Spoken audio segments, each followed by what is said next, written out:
நாடளாவிய ரீதியில் அதிக டெங்கு நோயாளர்கள் பதிவாகியுள்ள இரண்டாவது மாவட்டமாக யாழ்ப்பாணம் காணப்படுகின்றது.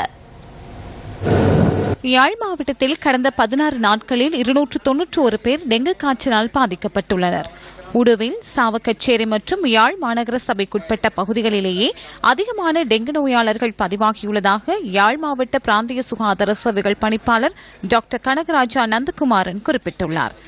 யாழ் மாவட்டத்தில் தற்சமயம் டெங்கு நோயின் தாக்கம் மிக அதிகமாக உணரப்படுகிறது. இந்த 2017ஆம் ஆண்டு ஜனவரி மாதத்தில் மட்டும் எங்களுக்கு 291 நோயாளிகள் இனங்காணப்பட்டுள்ளார்கள் என அறிவிக்கப்பட்டுள்ளது. நுளம்பு பெருகும் இடங்களை இனங்கண்டு அவற்றை இல்லாதொழிப்பது சிறந்த கட்டுப்பாட்டு முறையாகும்.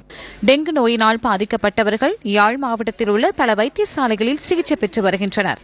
இதேவேளை இன்றும் யாழ் மாநகர எல்லைக்குட்பட்ட பகுதிகளில் எமது கேமராவில் பதிவான காட்சிகளே இவை. கான்களுக்கு அந்த வழிந்தோடுற நீர் சரியான முறையிலே அது அகற்றப்படாமல் இருக்கிறதும், சுற்றுப்புறங்கள் எல்லாம் இந்த பிளாஸ்டிக் அழிவுகளால் நிறைந்து காணப்படுவதும் டெங்கு நோய் பெறுகிறதுக்கான யாழ் மாவட்டத்தில் மிக முக்கியமான காரணமாக அமைந்துள்ளது. இந்த பாருங்க, அங்க அதிலே குவிந்திருக்கிற கழிவுகள் இதுவரை அகற்றப்படாமல் இருக்கின்றது.